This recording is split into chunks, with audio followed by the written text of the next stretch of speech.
Sahabat LC, sebelum kita lanjut videonya, jangan lupa like, komen, dan subscribe channel ini agar sahabat semua tidak ketinggalan video-video terbaru dari LC. Dan share video ini agar sahabat semua bisa mendapatkan manfaat dan keberkahan dari video ini. Dan jangan lupa follow akun Instagram LC di @lcmedia.id dan Facebook Lembaga Studi Islam. Terima kasih atas dukungannya. Wassalamualaikum warahmatullahi wabarakatuh. Tak akan mundur walaupun hanya selangkah.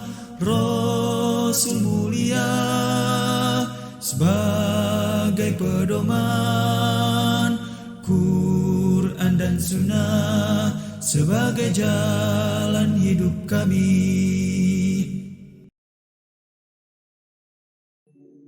Bismillahirrahmanirrahim. Assalamualaikum warahmatullahi wabarakatuh.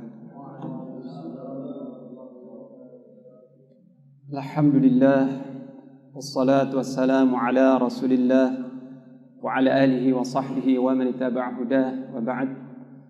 Ikhwati fillah, alhamdulillah yang telah mengumpulkan kita semua dalam keadaan sehat walafiat. InsyaAllah kajian kita pada kesempatan yang penuh berkah ini adalah tentang tafsir surat Al-Baqarah ayat yang ke-255. Ayat yang kita kenal dengan ayatul kursi, ayat kursi. Ayat kursi ini adalah a'zamu ayatin fi kitabillah. Ayat yang paling agung di dalam Al-Qur'anul Karim. Dan keagungan ayat kursi ini dikarenakan keagungan kandungan atau isinya. Jadi seluruh ayat-ayat Al-Quran itu mulia dan agung. Dan itu semua wahyu dari Allah yang satu, yang Maha Esa. Jadi Al-Quran seluruhnya kalamullah. Tapi di antara surat-surat atau ayat-ayat itu ada yang lebih diutamakan oleh Allah dari yang lainnya. Dan ayat yang paling agung, paling afdal, paling utama di dalam Al-Quran adalah ayatul kursi, ayat kursi. Dan kapan ayat kursi ini sunnah untuk dibaca? Kapan kita membacanya? Disunnahkan membaca. Yang pertama, setiap selesai salat fardu. Di setiap akhir atau setiap selesai salat fardu. Setelah kita berzikir, kita jangan lupa baca ayat kursi karena disebutkan dalam hadis sahih riwayat Imam An-Nasa'i dari Abu Umamah Al-Bahili radhiyallahu anhu bahwa Nabi sallallahu alaihi wasallam bersabda, Man qara'a ayatal kursi dubura kulli salatin maktubah lam yamna'hu min dukhulil jannah illa an yamut. Barang siapa yang membaca ayat kursi pada setiap kali selesai salat fardu, maka tidak ada yang menghalanginya dari surga kecuali dia belum meninggal. Jadi barang siapa yang membaca ayat kursi selepas salat fardu, maka insyaallah ya, jika dia istiqamah ya, jika seorang muslim istiqamah melaksanakan perintah-perintah Allah dan menjauhi dosa-dosa besar, kemudian membaca ayat kursi setiap selesai salat fardu, insyaallah dia akan masuk surga. Juga ayat ini disunahkan dibaca setiap malam ketika hendak tidur ya, sebagaimana diterangkan dalam hadis riwayat Bukhari dari Abu Hurairah radhiyallahu anhu tentang kisah asir Abi Hurairah ya, tawanan Abu Hurairah yang ditawan oleh Abu Hurairah selama 3 malam kemudian dilepaskan. Nah, ternyata tawanan itu adalah syaitan. Nah, syaitan itu yang menjelaskan kepada Abu Hurairah ya, bacalah ayat kursi setiap kali engkau hendak tidur, maka niscaya engkau tidak akan didekati oleh syaitan sampai pagi hari. Ya, ini. Nah, kenapa ayat kursi disunahkan untuk dibaca setiap pagi dan petang, termasuk zikir pagi dan petang ya. Zikir pagi dan petang dibaca selepas salat fardu, dibaca ketika hendak tidur malam hari. Dan kenapa ayat kursi adalah ayat yang paling agung? Karena tadi kandungannya adalah tentang taqrirut tauhid, mengukuhkan, menegaskan tentang keesaan Allah Subhanahu wa taala, bahwa dialah yang berhak sembah satu-satunya, tidak ada sekutu baginya. Dan juga ayat kursi ini menjelaskan tentang nama-nama Allah yang maha indah serta sifat-sifatnya yang maha tinggi. Nah, karena kandungan ayat kursi yang semacam ini mengukuhkan tentang tauhid dan menafikan syirik serta merinci sebagian dari nama-nama Allah dan sifat-sifat yang maha tinggi, maka ini menjadi ayat yang paling agung ya, paling utama di dalam Al-Quran. Dan ini disunahkan dibaca setiap siang dan setiap malam ya, selepas salat, ketika malam hari dan sebagainya. Karena ketika seorang muslim membaca ayat kursi dengan mengetahui maknanya, faham akan maknanya, dan mengamalkan tuntutan ayat kursi ini, maka dia terbebas dari kesyirikan dengan segala bentuknya.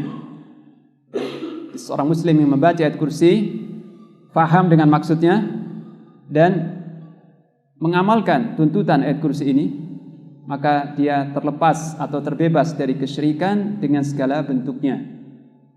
Sehingga seolah ayat kursi ini dibaca setiap pagi, setiap petang, setiap siang, setiap malam, supaya pesan-pesan ayat kursi, ya, kandungan ayat kursi tentang tauhidullah itu senantiasa bersemayam di hati dan benak setiap muslim. Jadi setiap kita diingatkan lewat ayat kursi ini tentang keesaan Allah, keagungan Allah, luasnya ilmu Allah, keperkasaan Allah, kehidupan Allah, qayyumiyah Allah, dan seterusnya. Nah, ikhwati fillah, ayat kursi ini diawali dengan firman Allah Ta'ala, Allahu la ilaha illahu. Allah, tidak ada zat yang berhak disembah selain Dia. Di kalimat ini adalah kalimat tauhid. Jadi makna Allahu la ilaha illahu itu sama dengan makna la ilaha illallah. Maknanya sama. Dan kalimat ini, kalimat la ilaha illallah adalah kalimat yang paling agung secara mutlak. Tidak ada kalimat yang lebih penting, lebih agung, lebih dicintai oleh Allah selain kalimat ini. Kalimat la ilaha illallah. Tidak ada yang berhak disembah kecuali Allah satu-satunya. Ini kalimat yang pertama kali didakwahkan oleh Nabi, pertama kali diserukan oleh setiap Nabi kepada kaumnya. Setiap Nabi yang diutus oleh Allah kepada kaumnya, yang pertama kali diserukan apa? Ani'budullah wajtanibut taghut. Sembahlah Allah satu-satunya dan tinggalkan taghut, semua yang disembah selain Allah. Ini semua Nabi. Pertama kali yang didakwahkan dan tema utama, ya, inti, tema, esensi dari ajaran dakwah setiap Nabi adalah menyeru kaumnya supaya mengikrarkan la ilaha illallah dan meyakininya. Ini. Dan ini kalimat yang paling agung. Barang siapa yang mengucapkannya dengan ikhlas karena Allah dan mengamalkan tuntutannya, dijamin surga. Dan barang siapa yang kalimat terakhirnya ketika hendak berpisah dari dunia, la ilaha illallah, dia akan masuk surga. Ini kalimat yang agung, yang semua Nabi dan Rasul diutus oleh Allah untuk menyampaikan ini, untuk menyerukan ini. Dan seluruh kitab suci, Taurat, Injil, Zabur, Al-Quran, diturunkan oleh Allah untuk menegaskan hal ini, untuk menegakkan kalimat ini, kalimat la ilaha illallah. Nah, karena ayat kursi ini mengandung penegasan tentang kalimat tauhid dan bukti-bukti tauhid, maka ini menjadi ayat yang paling agung di dalam Al-Quran, ya. Karena Al-Quran seluruhnya diturunkan, maksud utamanya apa? Supaya manusia menyembah Allah yang satu. Itu maksud utamanya. Termasuk mendirikan salat, berpuasa, zakat, berhaji, berzikir, berinfak, bersedekah dan sebagainya, berdoa, berzikir. Ini semua dalam rangka ubudiyah, penghambaan kepada Allah. Itu semua yang dituju adalah menyembah Allah, ya. Demikian juga seorang muslim ketika menjauhi minuman keras, khamr, riba, judi dan sebagainya, itu karena mentaati Allah, dalam rangka mentaati, mengagungkan, menyembah Allah. Jadi seorang muslim melaksanakan semua perintah Allah yang wajib ataupun yang sunnah dan meninggalkan semua larangan yang haram, itu dalam rangka membuktikan atau mewujudkan penghambaannya kepada Allah. Ya, ini. Allah berfirman dalam surat Hud tentang maksud utama diturunkannya Al-Quran. Di ayat yang pertama, surat Hud ayat yang pertama. Alif Lam Ra, kitabun uhkimat ayatuhu thumma fussilat min ladun hakimin khabir. Alif Lam Ra. Inilah kitab yang dikukuhkan oleh Allah ayat-ayatnya, yang ayat-ayatnya diturunkan dengan kokoh, disusun dengan rapi, dengan kokoh, kemudian dirinci isi dan syariat di dalamnya, dirinci kandungannya. Dari zat yang maha bijaksana lagi maha mengetahui. Inilah kitab yang disusun dengan rapi ayat-ayatnya, setelah itu dirinci kandungannya, yang diturunkan dari zat yang maha bijaksana lagi maha mengetahui. Untuk apa? Untuk apa? Alla ta'budu illallah, agar kalian tidak menyembah kecuali kepada Allah. Di Al-Quran diturunkan dari zat yang maha mengetahui, yang ayat-ayatnya disusun rapi dan kemudian dirinci, alla ta'budu illallah, agar kalian tidak beribadah, tidak menyembah kecuali kepada Allah semata. Di Al-Quran diturunkan maksud utamanya untuk ini, ya. Dan ayat Al-Kursi ini menegaskan hal ini. Allahu la ilaha illa hu. Allah tidak ada yang berhak disembah selain Dia. Satu-satu yang berhak disembah. Kemudian kalimat-kalimat yang berikutnya ini menjelaskan tentang bukti-bukti tauhid atau hujjah-hujjah, alasan-alasan kenapa Allah yang berhak disembah dan tidak ada selain Allah yang berhak disembah. Kenapa? Alasannya, dalil-dalilnya, bukti-buktinya adalah yang pertama, Al-Hayyul Qayyum. Ini bukti yang pertama. Dialah yang maha hidup, lagi maha mengatur seluruh makhluknya. Karena dialah yang Al-Hayy, yang maha hidup, dengan kehidupan yang sempurna, yang tidak diawali dengan ketiadaan dan tidak diakhiri dengan ketiadaan. Jadi kehidupan Allah ini sempurna. Huwal awwal, dialah yang maha pertama. Allahumma antal awwal laisa qablaka syai' wa antal akhir laisa ba'daka syai'. Dialah Allah yang maha pertama, yang tidak ada sesuatu sebelum Allah. Dia maha ada, telah hidup sebelum ada yang lainnya. Dan dia akan tetap hidup selama-lamanya. Kullu syai'in halikun illa wajhah. Segala sesuatu akan binasa, akan musnah kecuali Allah semata. Dan kehidupan Allah Ta'ala ini berbeda dengan kehidupan makhluknya. Karena kehidupan makhluk itu karena diberi oleh penciptanya. Jadi kita hidup karena diberi kehidupan, karena diciptakan oleh Allah, kemudian diberi kehidupan oleh Allah Ta'ala. Dan kalau Allah menakdirkan kita berhenti dari kehidupan, kita mati, ya. Jadi keadaan kita mungkin seperti lampu, ya. Lampu ini menyala karena disuplai dengan energi listrik, karena terus-menerus dialiri listrik. Begitu aliran listrik yang dihentikan, mati. Jadi sangat bergantung kepada energi listrik. Nah, seperti itu kita hidup karena disuplai dengan roh dari Allah Ta'ala. Karena kita diberi kehidupan, dikaruniai kehidupan oleh Allah terus-menerus setiap saat. Terus kita dialiri roh, dialiri maddah hayah, ya, kehidupan dari Allah Ta'ala. Yang kalau itu dihentikan oleh Allah, langsung mati, ya. Jadi kehidupan kita ini bergantung kepada pencipta kita, pemberi kehidupan, yaitu Allah Ta'ala. Sedangkan Allah Ta'ala kehidupannya tidak bergantung kepada siapapun. Tidak ada yang memberi kehidupan kepada Allah. Tidak bergantung kepada siapapun. Allah tetap hidup, maha kekal, dan kehidupan Allah itu sempurna. Sempurna, tidak berkurang karena mengantuk atau tertidur. Nanti diterangkan di kalimat berikutnya. Nah, karena itu Allah yang maha hidup semacam ini, dialah yang berhak disembah, diagungkan, ditaati, yang hati kita bertawakal, bersandar kepadanya, ya. Adapun kalau kita menyembah siapa saja yang bakal mati, katakanlah makhluk hidup, mungkin manusia, mungkin raja, mungkin penguasa, ya, dewa, ya. Dia hidup tapi akan mati, maka tidak berhak disembah.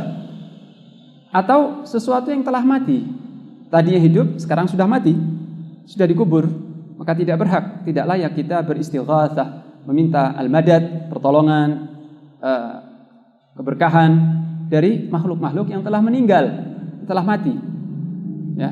Kalaupun dia masih hidup tidak mampu memberi, apalagi setelah mati, tidak layak diminta, disembah, dimohon dan sebagainya.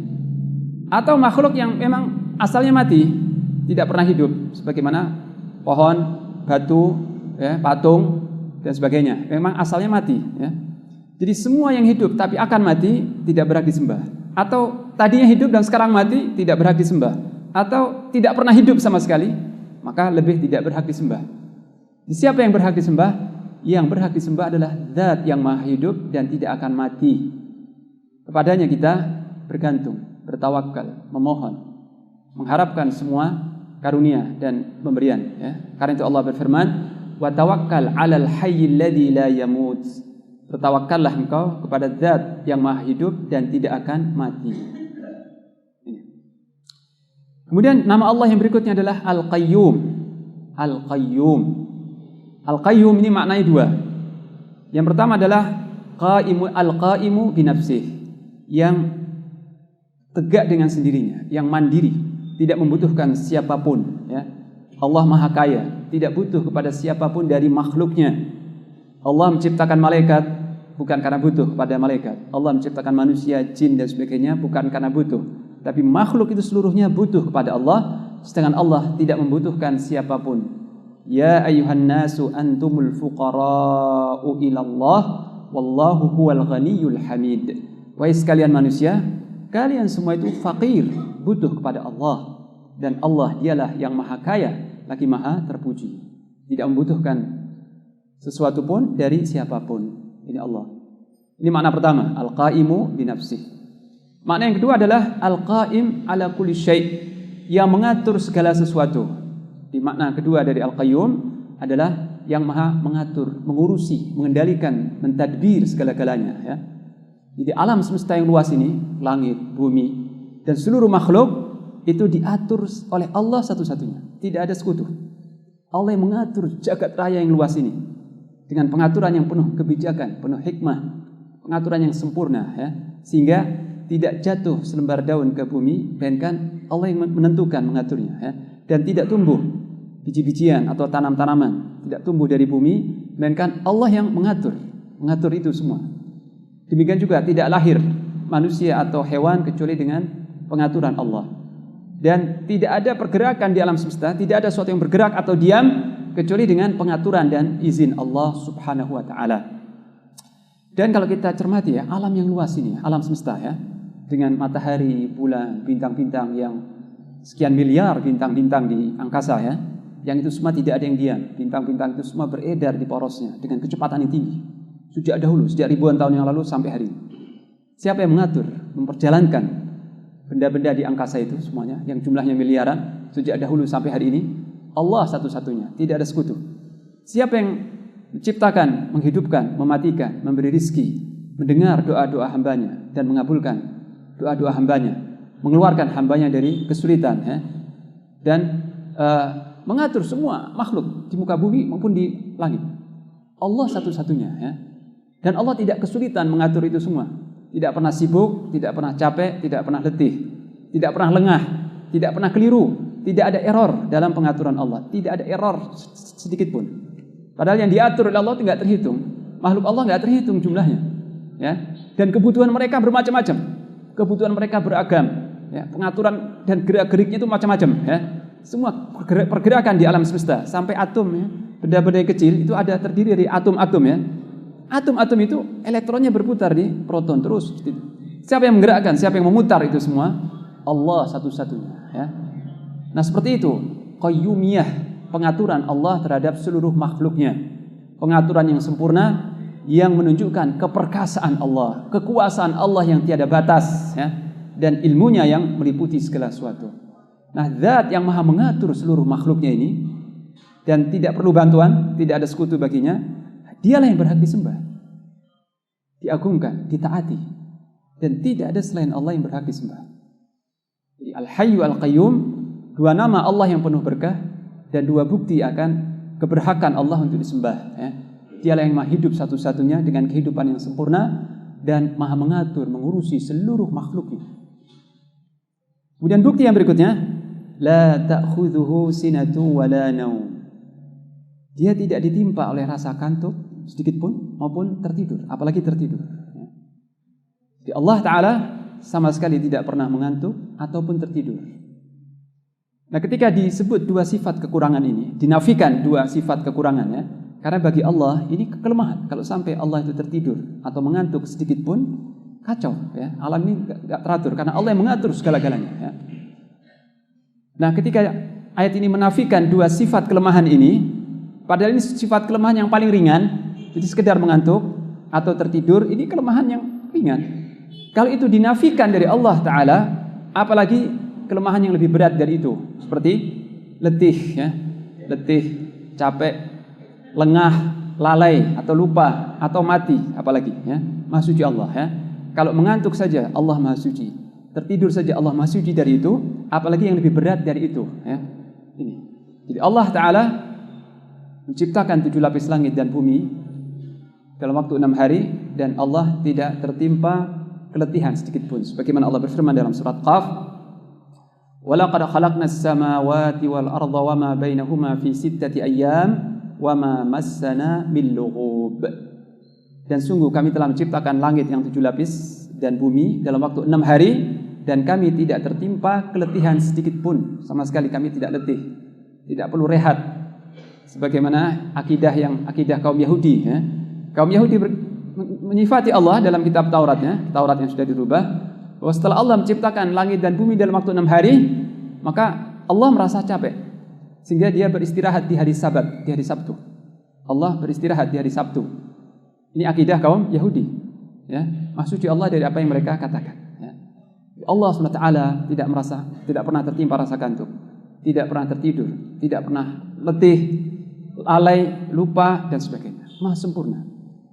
Dan ini menunjukkan kesempurnaan hayah, kesempurnaan kehidupan Allah Ta'ala. Jadi kehidupan Allah itu tidak berkurang karena tertidur sedikit pun atau mengantuk sedikit pun, tidak. Kehidupan yang sempurna, tidak berkurang sedikit pun. Dan qayyumiyah Allah juga maha sempurna. Qayyumiyah ini pengaturan tadi, ya. Allah yang mengatur jagat raya ini demikian sempurna, ya. Sangat akurat, sangat sempurna, dan terus non-stop, terus menerus. Tidak pernah Allah lengah barang sedetik pun dari pengaturan, dari mengatur makhluknya yang di alam semesta ini. Ini la ta'khudhuhu sinatu wa la naum. Dia Allah maha suci dari mengantuk atau tertidur. Dan ini menunjukkan kesempurnaan Al-Hayyu dan Al-Qayyumnya, ya. Allah Al-Hayy, maha hidup dan maha mengatur. Dan itu maha sempurna sehingga tidak berkurang karena rasa kantuk atau tertidur sedikit pun. Ini. Kemudian bukti yang berikutnya adalah lahu ma fis samawati wa ma fil ard. Hanya baginya, ya. Jadi kalau dalam suatu kalimat bahasa Arab itu didahulukan khabarnya, lahu, ya. Para ulama balaghah berkata ini menunjukkan hasr, pembatasan, ya. Jadi arti lahu ma fis samawati wa ma fil ard, arti yang benar adalah hanya baginya. Hanya baginya lah semua yang di langit dan di bumi. Semua yang di langit dan semua yang di bumi itu milik Allah dengan kepemilikan yang mandiri, ya. Mulkun istiqlali, kepemilikan yang tidak bergantung kepada pihak lain. Berbeda dengan kita, makhluknya, kita memiliki sesuatu, memiliki ini, memiliki itu karena diberi oleh Allah. Asalnya kita tidak punya sesuatu, kita tidak memiliki sesuatu, tapi Allah memberi. Dan itu pun sementara waktu, pemberian yang sifatnya sementara, atau lebih tepat kita katakan titipan. Semua yang kita miliki titipan dari Allah Ta'ala. Allah berikan kepada kita, dan sewaktu-waktu akan berpisah dari kita. Jadi semua yang kita miliki nanti akan berpisah, ya. Semua yang kita miliki itu nanti kesudahannya salah satu dari dua. Kita meninggalkannya atau dia meninggalkan kita, ya. Jadi semua yang kita miliki suatu ketika nanti kita meninggalkan semuanya menjadi milik ahli waris, atau ketika kita masih hidup dia meninggalkan kita, ya. Mungkin hilang, mungkin habis, mungkin macam-macam, ya. Jadi semua yang kita miliki sementara sifatnya. Dan itu karena diberi oleh Allah Ta'ala. Sedangkan kepemilikan Allah itu bersifat mutlak, tidak karena diberi oleh sesuatu, ya. Dan kepemilikan Allah ini mencakup semuanya. Tidak ada sesuatu yang di luar milik Allah Ta'ala. Jadi semua yang di langit dan di bumi milik Allah. Semua apa saja, ya. Anak, istri, harta, kesehatan, ilmu, kedudukan, semua itu dari Allah Ta'ala. Nah, kalau kita meyakini bahwa segala-galanya itu milik Allah Ta'ala, maka tidak berhak kita meminta kepada selain pemiliknya. Kita tidak boleh berdoa, memohon kepada sesuatu yang tidak ikut memiliki seberat darah pun yang di langit maupun di bumi, ya. Allah Ta'ala berfirman di surat Saba, Qul id'u alladhina za'amtum min dunillah la yamlikuna mithqala dzarratin fis samawati wala fil ard.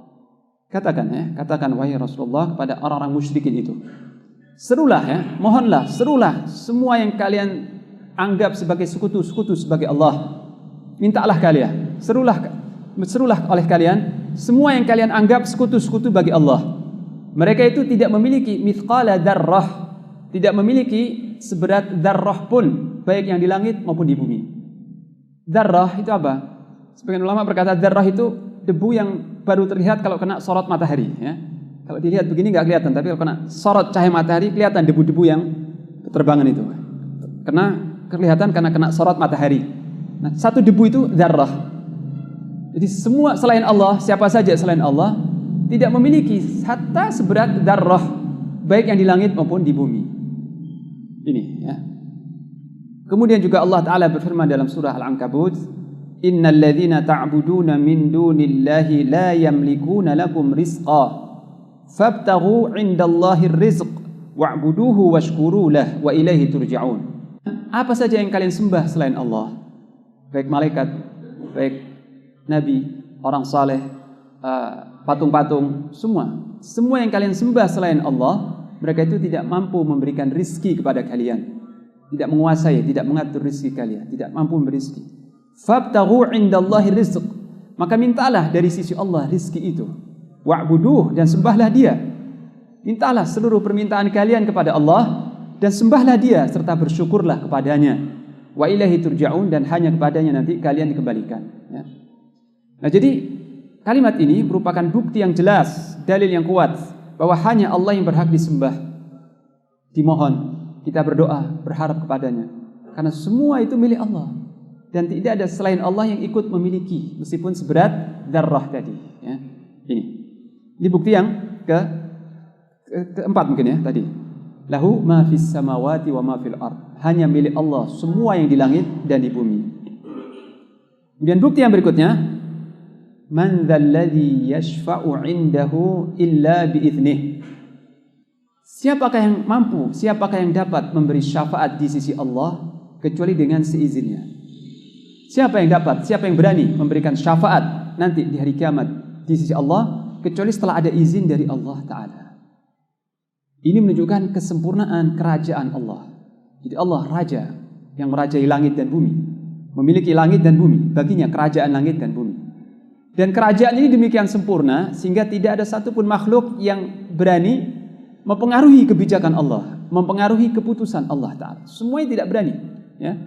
Hatta memohonkan syafaat saja, memohonkan syafaat kepada Allah untuk orang lain, para makhluk-makhluk yang terpilih, sebagaimana nabi-nabi ulul azmi, rasul ulul azmi, maupun malaikat-malaikat yang tidak pernah mendurhakai Allah, mereka tidak berani memohonkan syafaat kepada Allah, tidak mampu memberikan syafaat kepada manusia di sisi Allah, kecuali setelah ada izin dari Allah Ta'ala. Ya. Allah berfirman di surat An-Najm, wa kam min malakin fis samawati la tughni syafa'atuhum syai'a illa min ba'di an ya'dzana Allahu liman yasha'u wa yarda. Berapa banyak para malaikat, berapa banyak jumlah malaikat yang di langit? Miliaran, kita tidak ada yang tahu, kita enggak tahu. Berapa banyak jumlah malaikat di langit? Mereka itu tidak ada yang mampu, tidak ada yang bisa memberikan syafaat. Syafaat mereka tidak akan berguna sedikit pun kecuali Allah mengizinkan baginya dan meridhoinya. Kecuali setelah ada izin dari Allah dan ridha darinya. Ya. Jadi para malaikat Allah tidak mampu memberikan syafaat. Para nabi dan rasul tidak mampu memberikan syafaat kecuali setelah ada izin dari Allah Ta'ala. Hatta Rasulullah SAW, imamnya para mursalin, itu memberi syafaat nanti di hari kiamat setelah ada izin dari Allah. Setelah beliau bersujud di bawah arasy, memuji-muji Allah, bertasbih dan memohon kepada Allah syafaat, maka Allah berkata kepada beliau, ya Muhammad, irfa' ra'sak wasal tu'tah washfa' tusyaffa'. Wahai Muhammad, angkatlah kepalamu dan mintalah, pasti engkau diberi, dan mohonkan syafaat, pasti diizinkan bagimu. Baru ketika itu beliau memberikan syafaat untuk seluruh makhluk di padang mahsyar supaya segera dihisab. Jadi imamnya para mursalin baru memberikan syafaat setelah ada izin dari Allah Ta'ala. Dan untuk syafaat ini ada dua syaratnya ya. Syafaat di hari kiamat itu syaratnya dua. Pertama, idznullah lisyafi' wa ridallah lil masyfu' lahu. Adanya izin dari Allah bagi pihak yang memberikan syafaat dan adanya ridha Allah kepada pihak yang diberikan syafaat. Jadi tidak ada syafaat kecuali orang yang memberinya itu, entah itu malaikat, nabi, orang saleh, syuhada, sudah dapat izin dari Allah, baru mereka memberikan syafaat. Dan yang diberikan syafaat, orang-orang yang diberikan syafaat itu pun orang-orangnya telah ditentukan dan diridhai oleh Allah. Allah meridhai orang-orang ini yang akan diberi syafaat nantinya. Itu syarat, dua syarat syafaat nanti di hari kiamat. Dan syarat yang ketiga, atau ini catatannya, bahwa Allah tidak meridhai kecuali ahlu tauhid. Allah tidak meridhai pihak yang diberi syafaat nanti kecuali orang-orang yang bertauhid, yang mengesahkan Allah Ta'ala. Oleh karena itu, Abu Hurairah radhiyallahu anhu pernah bertanya kepada Rasulullah sallallahu alaihi wasallam, "Wahai Rasulullah, siapakah orang yang paling berbahagia mendapatkan syafaatmu kelak pada hari kiamat?" Beliau menjawab, "Man qala la ilaha illallah khalisan min qalbih." Barang siapa yang mengucapkan la ilaha illallah dengan ikhlas dari hatinya. Ini orang yang paling beruntung, paling berbahagia mendapatkan syafaatku di hari kiamat. Berarti orang yang musyrik tidak bakal dapat syafaat, ya, hatta dari nabi maupun malaikat. Dan tentang ini ada sebuah kisah yang mengharukan sekali, sebuah riwayat yang betul-betul mengharukan. Diriwayatkan oleh Imam Bukhari dari Abu Hurairah radhiyallahu anhu. Dia berkata bahwa Rasulullah sallallahu alaihi wasallam bersabda, nanti pada hari kiamat Nabi Ibrahim alaihissalam bertemu dengan ayahnya, itu Azar. Sedangkan pada wajah Azar itu terdapat qataratun ghabarah, diliputi oleh warna hitam, kegelapan hitam dan debu-debu, ya. Karena dia seorang musyrik. Jadi wajahnya tertutup oleh debu dan hitam muram. Ini. Ketika Ibrahim melihat ayahnya, Nabi Ibrahim alaihissalam melihat ayahnya, dia berkata kepada ayahnya, ya, "Alam aqul laka alla ta'sini?" Bukankah dahulu aku berkata kepadamu, jangan kau membantahku, jangan kau mendurhakaiku. Maka Azar berkata ketika itu, "Al-yaum la a'sik." Pada hari ini aku tidak akan membantahmu, aku tidak akan bermaksiat kepadamu. Nah, kemudian Nabi Ibrahim merasa iba terhadap ayahnya, ayah kandungnya, ya. Ada dalam hati itu rasa kasihan dan iba. Maka dia memohonkan syafaat kepada Allah untuk ayahnya. Dia berkata, "Ya Rabb, innaka wa'adtani alla tukhzini yauma yub'atsun." Wahai Allah, ya Rabb, Engkau telah berjanji kepadaku bahwa Engkau tidak akan mempermalukan aku nanti di hari manusia dibangkitkan, yaitu di hari kiamat. Engkau telah berjanji kepadaku, aku tidak akan dipermalukan nanti di hari kiamat. Wa ayyu khizyin akhza min abil ab'ad. Dan rasa hina, rasa aib, apakah yang lebih berat daripada ayahku sendiri yang celaka atau akan binasa nantinya? Tidak ada rasa malu atau aib yang lebih parah selain aku melihat ayahku celaka atau binasa. Maka Allah menjawab, "Inni haramtul jannah 'alal kafirin." Sesungguhnya aku mengharamkan surga bagi orang-orang yang kafir. Aku mengharamkan surga bagi orang-orang yang kafir. Kemudian katakan kepada Nabi Ibrahim, "Walakin ya Ibrahim, undur tahta rijlaik." Wahai Ibrahim, lihatlah di bawah kedua kakimu. Maka tiba-tiba Nabi Ibrahim alaihissalam melihat di bawah kedua kakinya itu seekor anjing hutan jantan yang berlumuran darah, ya. Seekor anjing hutan berlumuran darah. Jadi ayahnya itu dirubah oleh Allah seketika menjadi anjing hutan. Kemudian kaki-kaki anjing itu dipegang oleh malaikat dan dicampakkan ke dalam neraka, dilemparkan ke dalam neraka jahanam.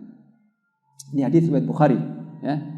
Dan lihat, siapakah Nabi Ibrahim alaihissalam? Khalilullah, kekasih Allah. Nabi yang sangat dekat makamnya di sisi Allah. Khalilullah, kekasih Allah. Dan imamul hunafa, imamnya orang-orang yang lurus.